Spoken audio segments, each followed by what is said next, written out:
huge. And then you can actually help them go through the sequences once you have that kind of training.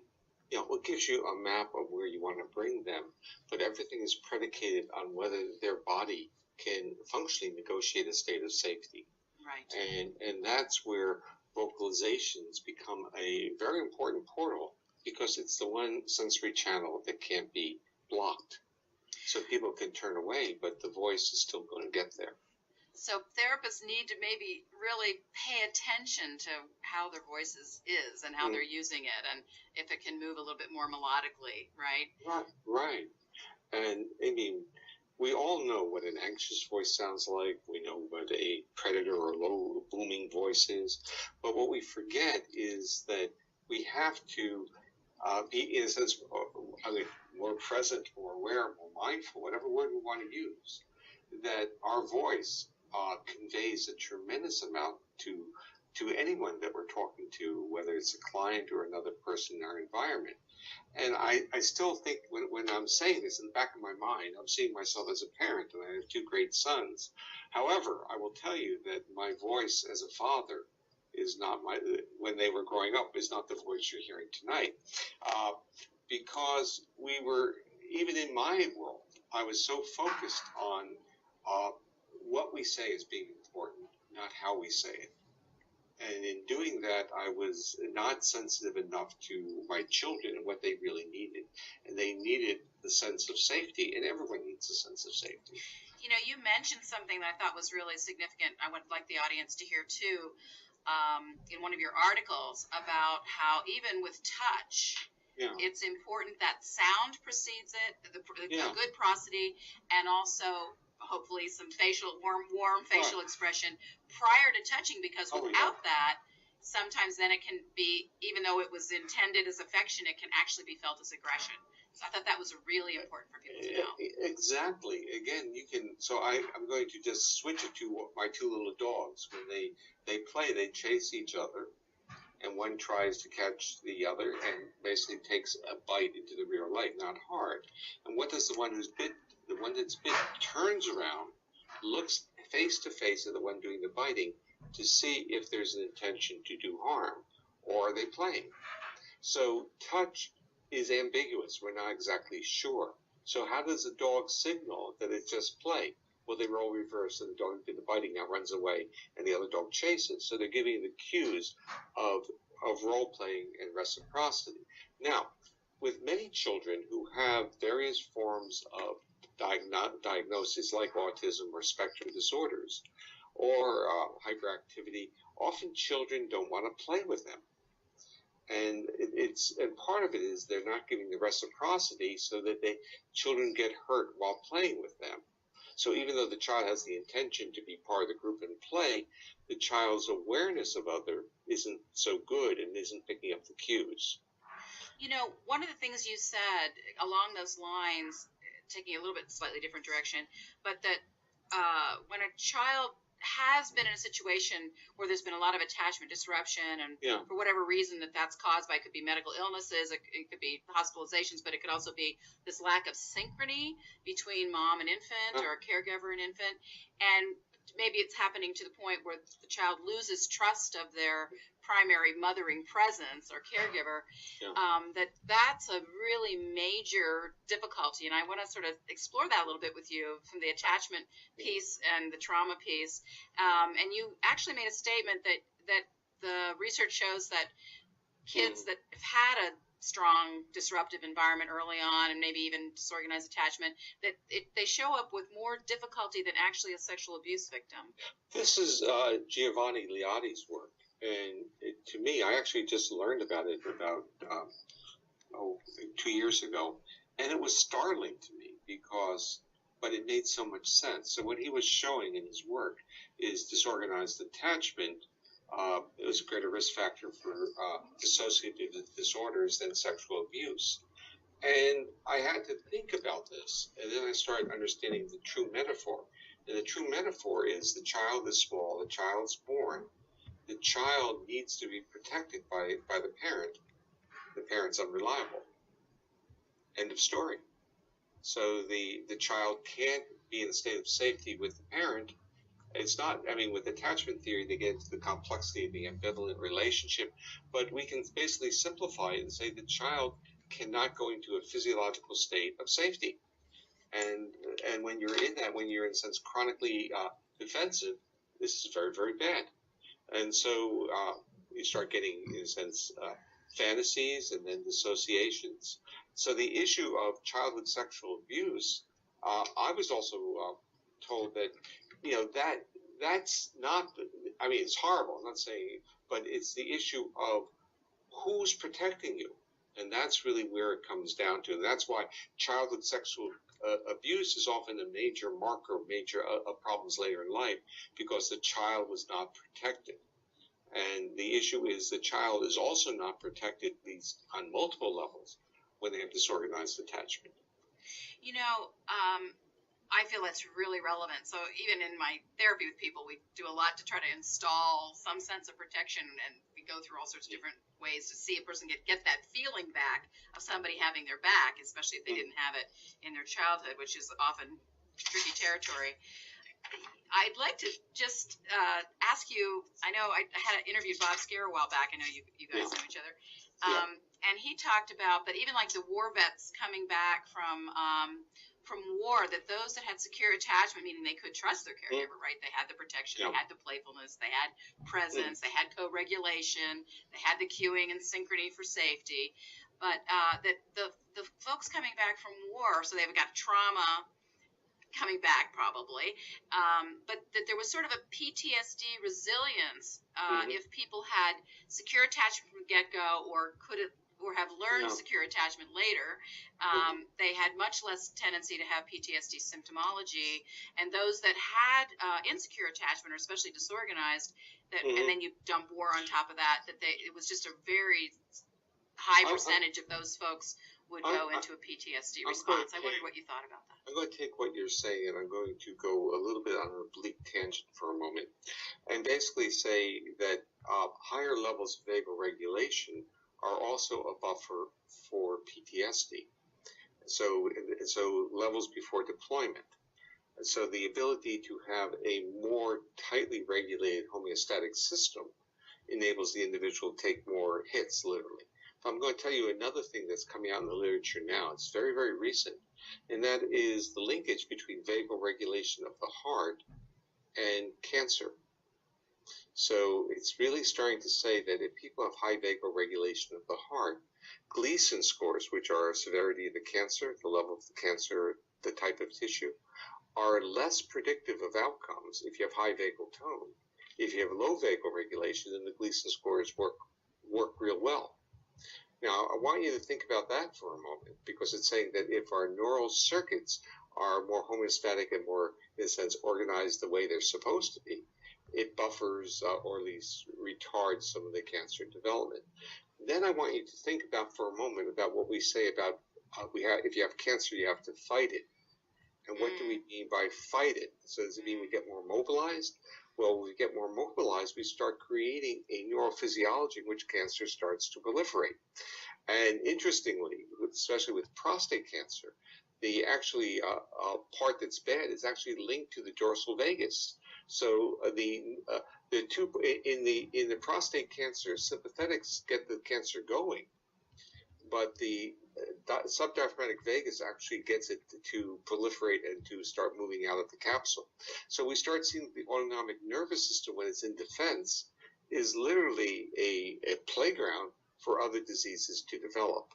And I want to flip you into another concept, that people with mental health disorders die earlier than people who don't have mental health disorders. On the average is somewhere between 8 and 10 years earlier, but they die of the same disorders that other people die of. They die of chronic illnesses, and most of those chronic illnesses are autonomic. So if you follow the theme that if you're traumatized, if you're stressed, if you're in these things, you have a retraction of that myelinated vagus in the social engagement system, then you become vulnerable not just for cancer, but for cardiac disease, pulmonary diseases, GI tract diseases, and diseases of all your organs that are regulated by the autonomic nervous system.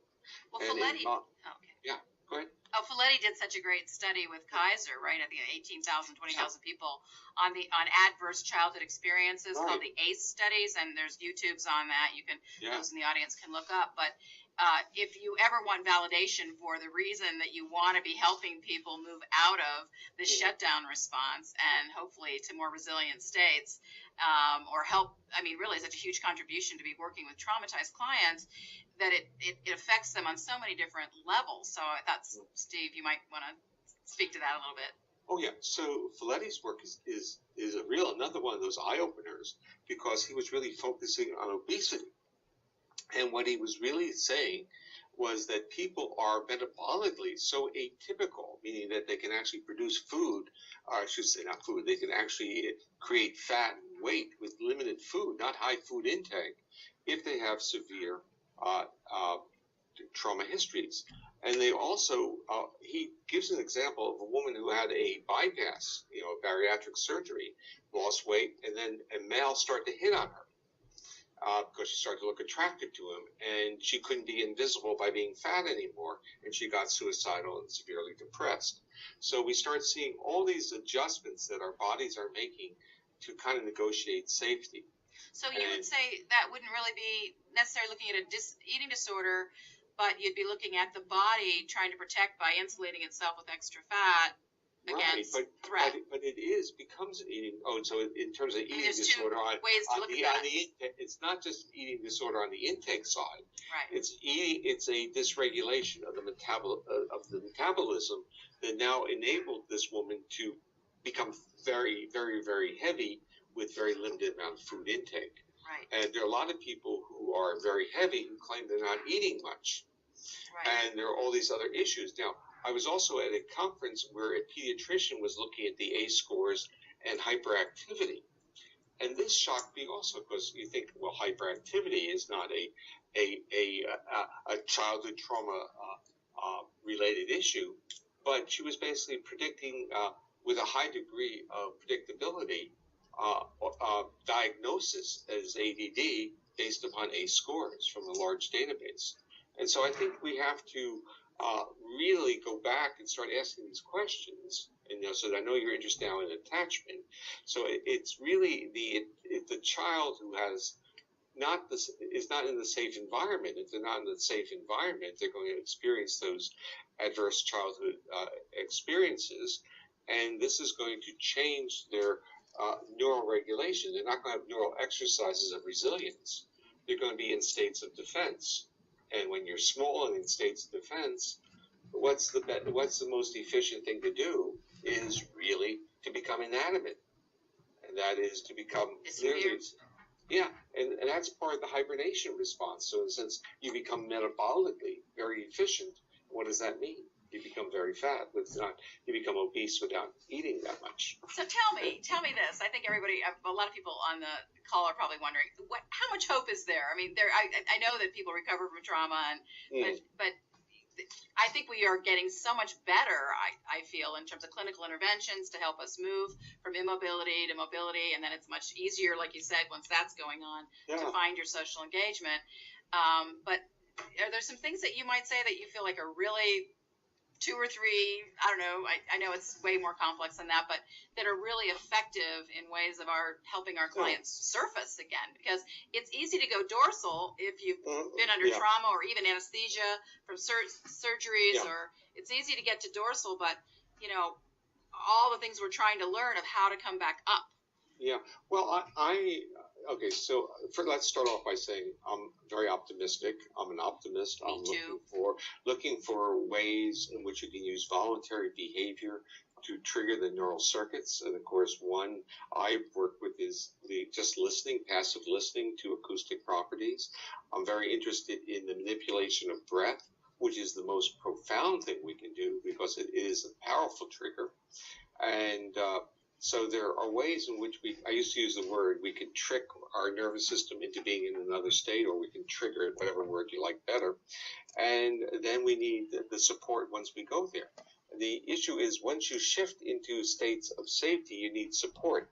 So I did work with autistic children, and I would use this listening intervention, and they would leave most of them would leave the therapeutic intervention making eye contact and shaking my hand and doing this, and then I'd see them 6 months later, and it was all gone.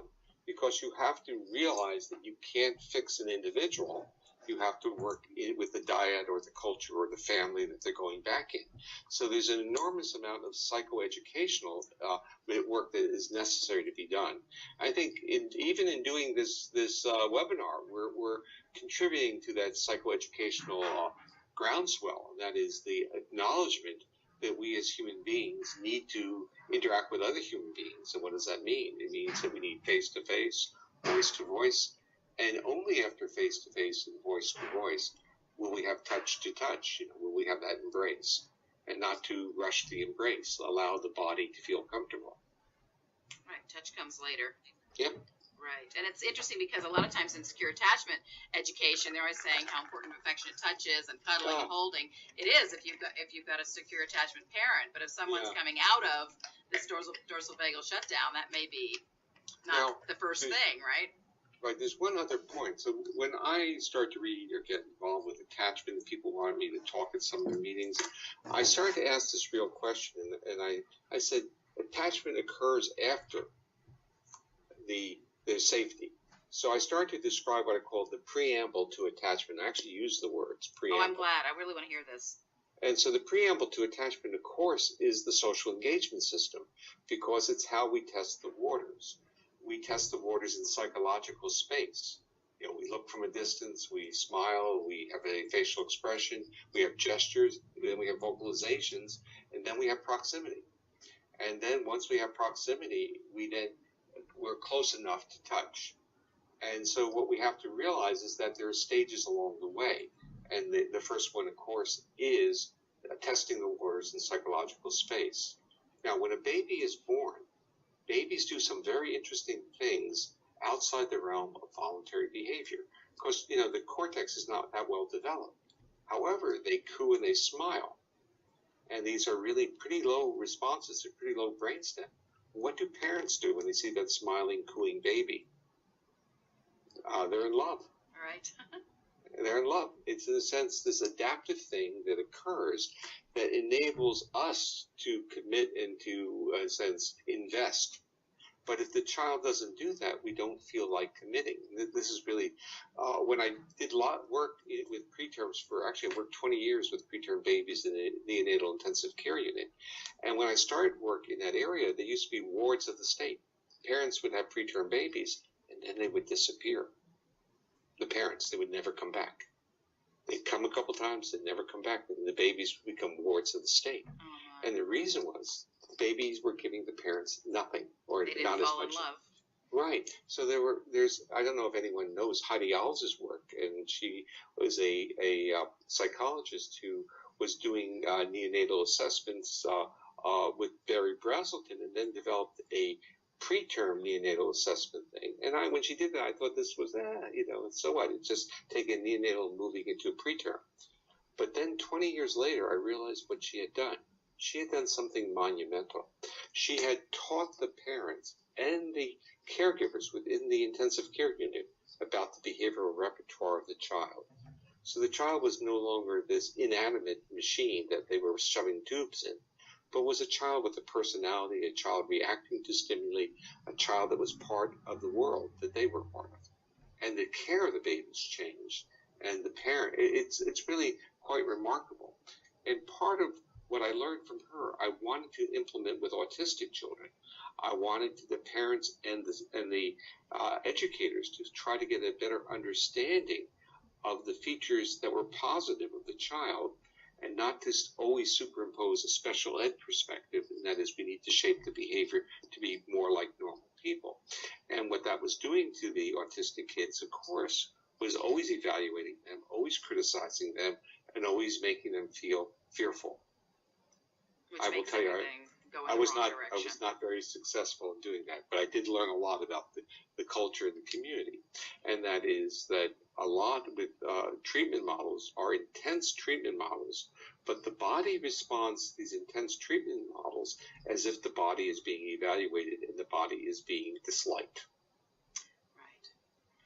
Well, I'd like like to shift a little bit to some of the Q&A questions that are coming in, if you're ready for that. Sure, sure. Great. And one of the questions comes from my teacher, Patty, one of my teachers, Patty Elledge. She wanted to ask you, when often in session, when you're helping a person move from an immobilized shutdown, defensive dorsal vagal, because you can also have a rest and restore, right? Peacefulness, meditation. We do have immobilization without fear also, which is a resource, but mobilization with fear. That often when we're kind of lifting that vagal brake, there's sort of this shaking and trembling and sometimes even dizziness as people shift that physiological state. And could you say a little more about what's happening there? Well, the one hopes, that the sympathetics are taking enough charge to get the blood pressure up so the dizziness goes away. And part of the shakiness is, again, the muscles have to be hydrated. They have to, in a sense, circulation has to come back to it. So that's part of that transition that's going on, and that has to be done very gently, because you don't want anyone to, in a sense, crash. A part of this has a lot to do with the nature of blood pressure regulation, and when you're in that shutdown response, you're really supposed to have your head and your heart at the same level. You're supposed to be out cold. And so you don't need certain neural reflexes to work. But once you become upright and start moving, then there's something called baroreceptor reflexes, which are blood pressure reflexes, which try to keep blood pressure relatively, blood going to your head, going to your brain. And that's what's going on. So it's this gentle movement of, as the sympathetic nervous system starts literally to, I'm going to use the term, invade the body again, or take some control. Beautiful. And it has to be done gently and slowly. Right? Yeah, a little bit at a time, right? Right. Now, remember, sympathetic activity doesn't have to be defense either. No. And part of what I always like to say is that when we're in a safe world, the sympathetic and the dorsal vagus are our best friends. They're creating a homeostatic activity. We're using sympathetics for playfulness and movement, and we're using our dorsal vagus for our most intimate behaviors and bodily functions. So we're good with it all. Right. So I'm really glad you're underscoring that, because sometimes especially when we work with trauma, we tend to overemphasize the defensive functions and underemphasize the healthy functions. So it's really great to have you. So actually, let's stick with that for a moment, because our goal, as our optimistic goal, is that our autonomic nervous system is not used in defense, but all the components of the autonomic nervous system are used for their benefit, for our healthfulness. That's our goal. So the bringing in of safety obviously is the most essential thing. Yeah. But I notice some of the techniques that we learned with somatic experiencing, and Peter Levine helps us with, who will also be on this series a little bit later, next Saturday, I believe. There's this part about initiating and completing defensive orienting responses, sort of with the idea that as you complete them, then they're sort of done, right? And then the system can kind of clear that and then move into either the positive sympathetic or the social engagement. I hope I'm articulating that accurately. Let's deconstruct it a little bit. I'd like to do that. The completion of the orienting, or it's most likely a movement response, is what I was saying actually earlier. It's, in a sense, a movement from an implicit to an explicit. So the completion is now more of a voluntary behavior. Yes. And once it becomes that voluntary behavior, we have a lot of control over it. And that's part of what I think Peter is alluding to or trying to get people to do. Yes. So that goes into this whole underlying theme that's saying it's moving from implicit to explicit, moving from bodily feeling to control, and personal narrative that contains control, empowerment. Other people call it left, right, all this kind of bit in terms of brain, but think of it really as embedded feelings, and then overt controlled behavior. And I'm going to take one larger jump on this one. Sure. There are people who do tapping with trauma. Are you familiar with that? Right, I am. And that is some of the same things. So their interpretation, of course, is that you're hitting certain meridians or acupressure or points. But really what you're doing is taking the implicit feeling, and then when you have it, you're doing an explicit voluntary motor behavior. And that puts it under control. It's very simple, and it's in a way elegant, but it's simple.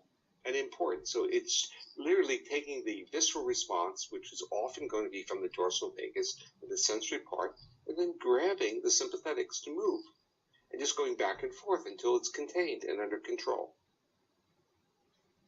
So that feeling of moving from out of control, which is of course a big part of trauma, to control, that's and from implicit to involuntary movement, or voluntary movement. Right. Implicit, explicit, implicit, and back and forth, until the implicit loses its what term I use is omnipotent power. Right. It just is, and it's something we appreciate. We give, because implicit bodily feelings are often wonderful as well. They're not always these bad things. No. It opens a space for that sense of safety and pleasure to come back. Right. And you're kind of moving from in a way, deep constrictions to more and more tolerance of expansion and joy and pleasure and Again, presence. using those metaphors, and they are deeply embedded in SE, because there was a little Reichian heritage embedded there, if you might recall. Yes.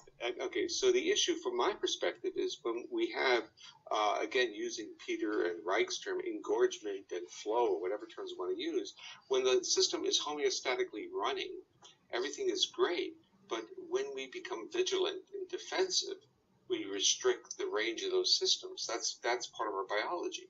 That's how we work. We turn off those feedback loops and reduce our homeostatic function. And we pay a price. And everyone has always said that. We call them stress diseases, but what they are diseases of the autonomic nervous system no longer regulating our internal body. And go ahead. You talked about, I thought this was significant too, that, somewhat obvious in a way, but that when we go into the shutdown response, also many trauma survivors, they don't really feel hunger in a normal, regulated way, or they don't get hungry, or they maybe don't feel the need to sleep, or their hypervigilance keeps. Sleep is such a big issue in our culture now, and I find sleeplessness or insomnia one of the more difficult trauma symptoms to help a person re-regulate. Well, sleep is really, it's a transparent index. So then I'll share this with you. I had surgery 2 years ago, and I'm now just starting to be able to sleep. And I have abdominal surgery, which is part of the whole theory. So, what it did to me was there were body cues from my abdomen when I had the surgery that I never really understood. And they triggered these states of where you don't feel totally safe.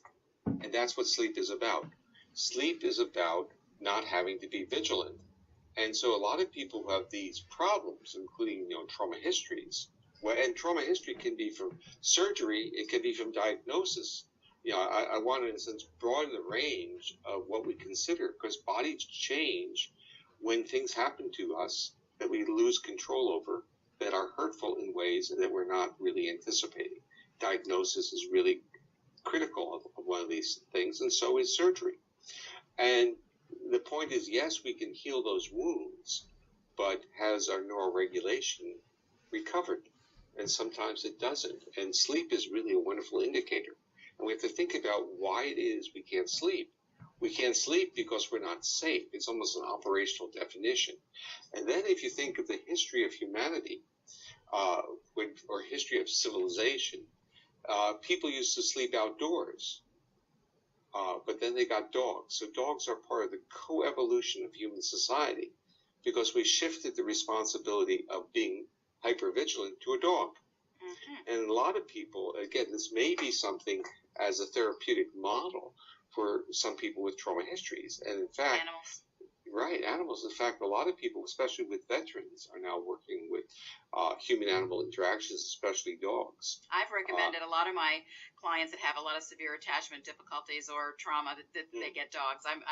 My dog, I got a traumatized dog, but I use the same work to help him. He's passed on now, but he became a real cuddle muffin eventually. But you couldn't touch him in the beginning. He was really skitsy and had been, starving out in the middle of nowhere and all of that. So he made a big recovery. He always liked to overeat, though, because he had dealt with the starvation thing. But he was a good sleeper, that's for sure. But you see, your first response was overeating because of starvation. And I would say maybe that's not the reason. Maybe that was the ingestive behavior stimulates the social engagement system. Not necessarily efficiently, but it's an attempt to regulate the physiological state through ingestion. Yes. And that's part of the whole issue with eating disorders, is that the ingestive behavior is one of the least respected part of eating disorders. That's really important. I want people to hear that. I think that's so important for people, So and especially in our culture where everybody's supposed to look the same way, you know. Yeah. Well, over time we realize that's never going to happen. Never going to happen. but I'm a living example. It's never going to happen. You're doing very well. Okay, so the issue is, what I wanted to do was I wanted to treat eating disorders, at least let's say overeating type of disorders, with an eating club. But the people didn't have to be together, but they would have a cell phone on and talk to each other while eating. And I wanted to, and there'd be no restrictions on what they could eat, but they'd have to talk to each other while eating. But they'd have connection. They'd have connection, and they'd have a different sense of satiety. That's really what I was trying to get at. I've never done the intervention or the study, but the idea was you're recruiting different attributes of the social engagement system, which should then start down-regulating their defensiveness, and they should start feeling safer and more comfortable. What's so beautiful about this is once you begin to understand it, and I really want to encourage the audience to read whatever you can find that Steve has out there in terms of articles and seminars that he puts on, and the more you understand this, you can see how it applies to just about it does apply actually, to every domain of a human experience, and the more we understand it, the better off we're going to be, and healthier. Our immune systems are getting the right support. Yeah. Our organs get the right support. I mean, I had surgery that kind of went wrong in a lot of different ways about 3 years ago, and it was abdominal also. And I just, I kept going to these surgeons, and they'd say, well, you should be fine. You should be fine. Everything's fine. And I thought, well, yeah, except I'm not sleeping. My weight went way, way up in a very short period of time. And I mean, I wasn't eating any differently, but it was just like, you know, and I thought people know how to put you into dorsal vagal. They don't necessarily get you back out. And I wonder too about the sleep with anesthesia, if there's some association to surgery and anesthesia that interrupts sleep. I wondered if you had a comment about that. Oh, I have a comment, but I don't have science. I published a paper in anesthesia, a couple of them, but the anesthesia does knock out autonomic regulation. But I don't know. I mean, I felt I had the same thing because I had a 5.5-hour abdominal surgery, and it took over a year to actually, for the first year and a half, the longest sleep cycle I had was 90 minutes. You know, I did a lot of 90-minute sleeps. It wasn't that I was totally sleep deprived, but I wasn't going into those deep, restful periods of sleep. And I think this is I think people with trauma histories may be doing the same thing. They're viewed as light sleepers, hypervigilant. And I think the trigger is that when they work on your viscera, they're not merely fixing the organ that they think they're fixing. They're stimulating the sensory afferents of your vagus. And that's traveling up to your brain, telling you something is going on that it wasn't expected. And that's starting to shut certain things down. And I think the future is really okay. I'm going to go give you a little segue for a moment. Several months ago, I gave a lecture for the Chicago School of Professional Psychology. It was their 35th anniversary, and they wanted to have a political talk in Washington. So they had a symposium, and they had me come as a keynote, and the theme was "No Health Without Mental Health." So when they had that title, I said, listen, I'm really on board. I just would love to talk on this. So my title was No Health Without Mental Health. Are we ready for a brain-body medicine? And the answer is we're not ready because we have disciplines that really want part of the pie in terms of the financial one, and we're not about ready to train people into understanding about neuroregulation. So you have cardiologists, nephrologists, gastrointestinal people. All these people have their own domain, and they don't have any understanding of the common neural systems that are regulating all the organs. So you find out, especially with the subdiaphragmatic people, when they start to have problems, it's being manifested in many, many places. And if you recall, if you had children who ever went to Chuck E. Cheese, there's something called whack-a-mole. You take a mallet, and you try to hit this mole popping up, and it bounces out someplace else. That's what happens to symptoms when you try to treat one organ without understanding the entire system. So the answer is, I think we're ready. The optimistic story is we know a lot more than is being put into practice. So that's a good sign. The delay really is that we're really having to literally reinvent the healthcare professions, because you can't be a healthcare provider with having an appreciation, at least, of the neural platform upon which behavior occurs. So at one time we used to say, oh, you're a behavioral specialist, you're a specialist in this, that's fine. But when you start seeing them as interactive systems, that behavior and thought processes interact and affect physiology, then you have to understand those pathways, and you have to really work on the treatment models that optimize these systems. Right. I've been asking a lot of the questions that people have been phoning in, because I had a list here, but there's a few other ones. We might have if you are okay, take one or two more questions. Sure. You have time? Okay. Yep. One person asks from Chicago, can you please differentiate the freeze state and the collapse states? Okay. The reason I'm smiling is that it's not as simple question as people may think. I think I think they're gradations. And in fact, when you get into like dissociation, that's kind of a remnant. So a person could be literally erect and basically functioning, I would say functioning well, but not totally collapsed, and be totally not there. And so I think they're gradations. Yes. So, but what the polyvagal theory does the best prediction on is really the collapse state. That's really what it's saying is the defense. The defense is collapse, it's enablement, it's reduction of blood pressure, it's shutting down these systems, it's conservation. Now, when you start moving into other levels over time, where you just dissociate or disappear, so I think with complex trauma, you probably have more dissociation and less collapse. But I don't think it's the sole question. The question is also asking about freeze, where there's high muscle tone, like a deer in the headlights of a car.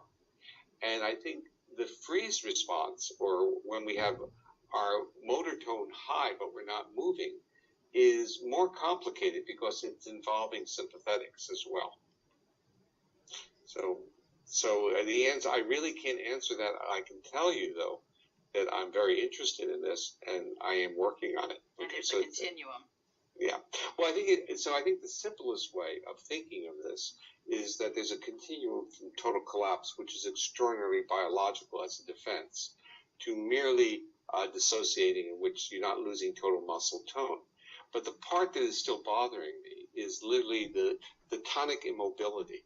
Mm-hmm. And so the rigidity, because you do see this in people and you see it in animals, where there is a physiological rigidity with the person not being present, or the animal not being present. And that's a more complicated mechanism, and I don't know what are the distinguishing features that would trigger that, and I don't know the distinguished features of that physiology yet. But let me tell you what I'm really working on. Okay. I think I am optimistic that we'll be able to understand the neural mechanisms of acute trauma and have the prescription to reverse it. That's what I'm working on. So that the notion is, if you have the acute trauma and you understand the mechanisms that are causing the shutdown, you can then trigger the neurophysiology of the individual to, in a sense, not take those cues. So, in a sense, block the afferent pathway up. Perhaps like the metaphor is like a morning after pill.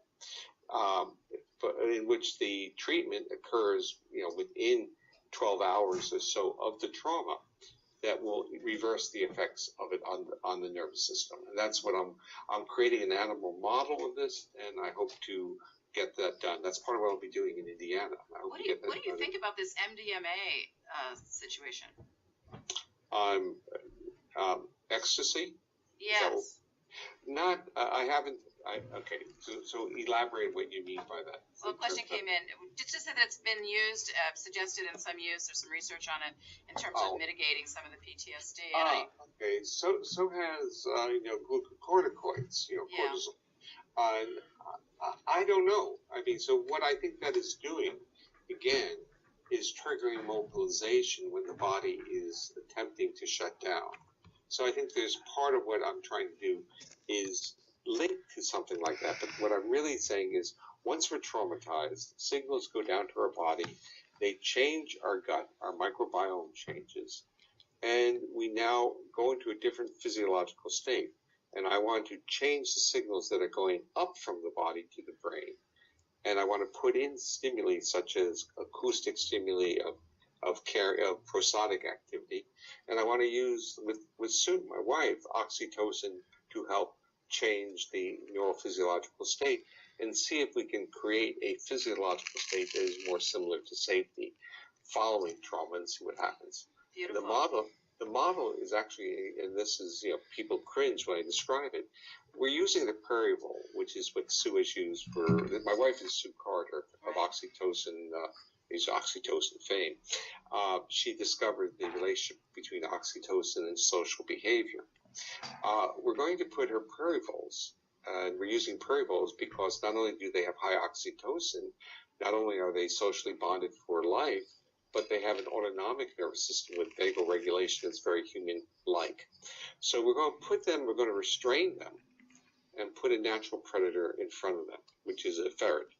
And we've done a couple animals, and what happens, their heart rate, which is normally 400, 450 beats per minute, plummets to 150, and they go into death fainting. Not all of them. And the question is, what happens to them afterwards? What happens to their behavior? Are they now the skittish ones? Are they bad in parenting? Are they aggressive? So can we build a model that is very similar to that which we see with humans?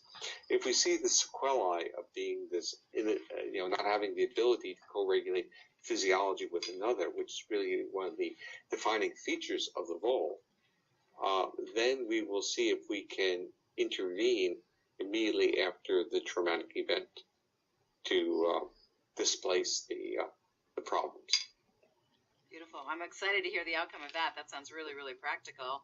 And there's another question here on how practically can we transmit a sense of safety towards others, and when our own nervous and in our own nervous system through relaxed facial expression and tone of voice, while maintaining congruence and unconditional positive regard, and at the same time, I think what the real question is how do we monitor our unconscious reactions when we're kind of getting activation injections from trauma clients or lack of affective cueing.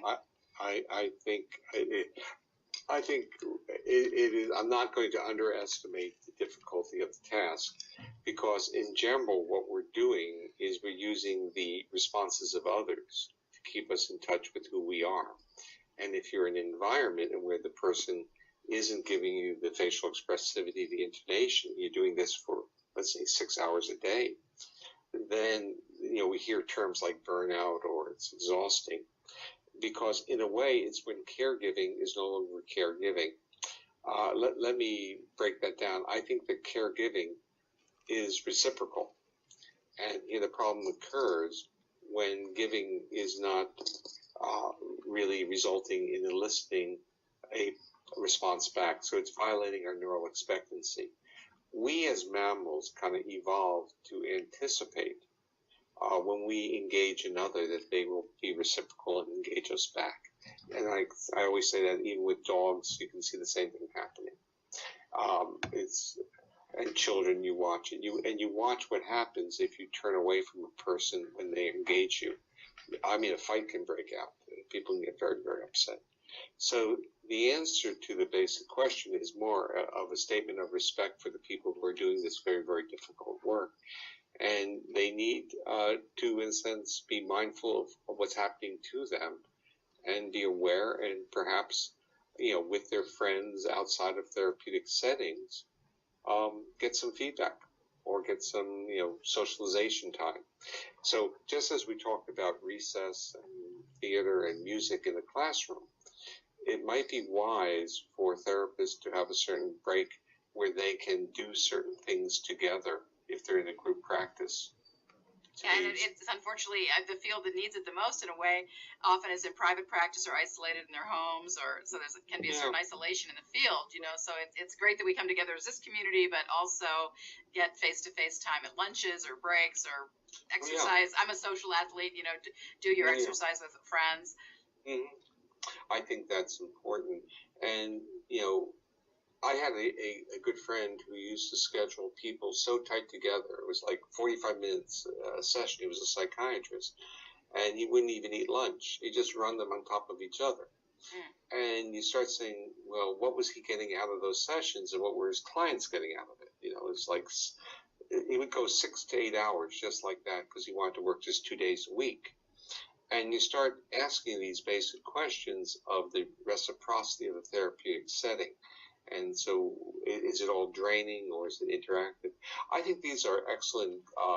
It's an excellent question, and I don't think anyone has really, other than complained about how hard it is, has created some type of strategy or model for people to rehabilitate, meaning therapists rehabilitate.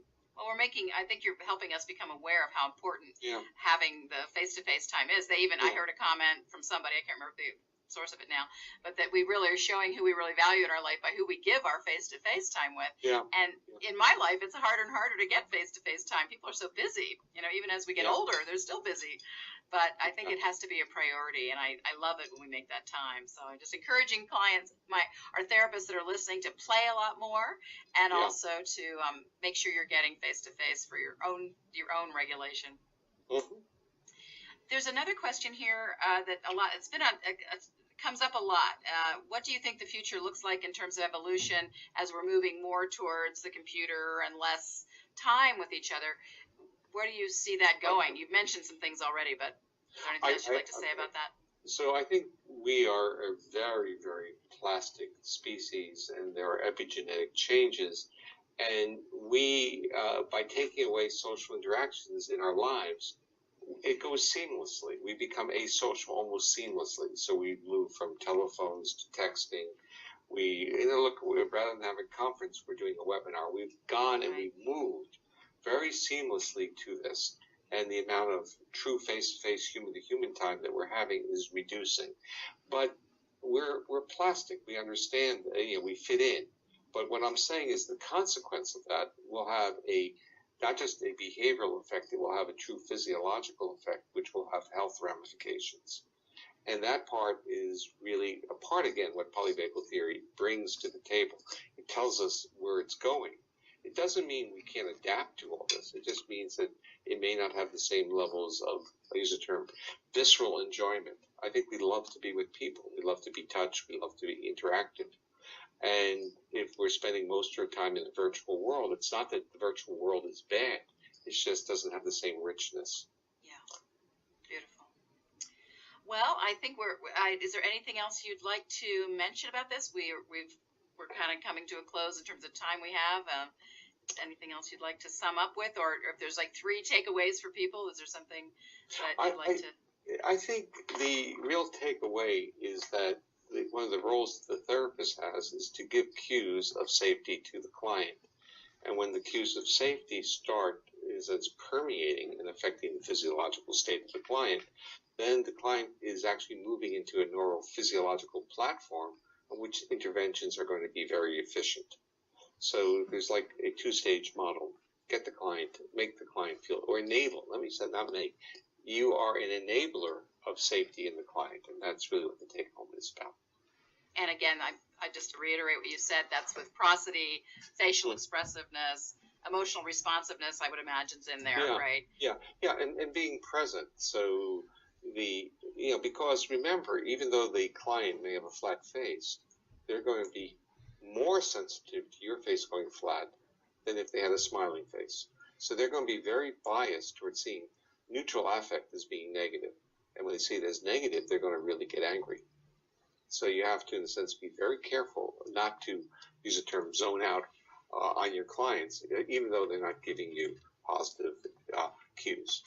Yeah, so it's a challenge. We have to stay socially engaged even when sometimes our clients aren't. Right. And you did generously provide us with some bonus gifts too. And one was the play article on how important that is, and also the other one is called Making the World Safe for Our Children, Down-Regulating Defense and Up-Regulating Social Engagement to Optimize the Human Experience. Is there anything you'd like to say about those? Well, the latter paper really provides a relatively in-depth description of the polyvagal theory, but I hope in readable form. Oh, it's definitely readable. I read it, and the problem was I underlined every single thing you wrote. It was also important. It was also relevant, but it's a great article. So I think people really enjoy that. Well, Thank you so much for providing that, as well as your slides. They were really, really helpful as well. Well, thank you. Well, thanks for a great evening, Steve. I really enjoyed this, as always, and I haven't had a good chat with you since UCLA Attachment Conference, and long before that in Copenhagen, we had dinner with your wife, Sue Carter, who does this great research on oxytocin. I'm really glad you talked about that, too. And you're both at the Kinsey Institute now? Well, Sue is director of the Kinsey Institute. Okay. And I'm creating a trauma research center within Kinsey. Oh, fantastic. Sue went to Indiana. I had a follow-up. Great. Of course, you want to be in the same state, right? To have that face-to-face and everything else. I got to do walk the walk and talk the talk. Right? I would have to say you are definitely a person who walks the talk and socially engaged, and just it's wonderful to have time with you. So thank you so much for making time for all of us, so we can benefit from all this wisdom and all these insights that I think are so incredibly relevant, especially in helping our traumatized clients recover. And really, it's a human journey issue, what we're talking about, every phase of life.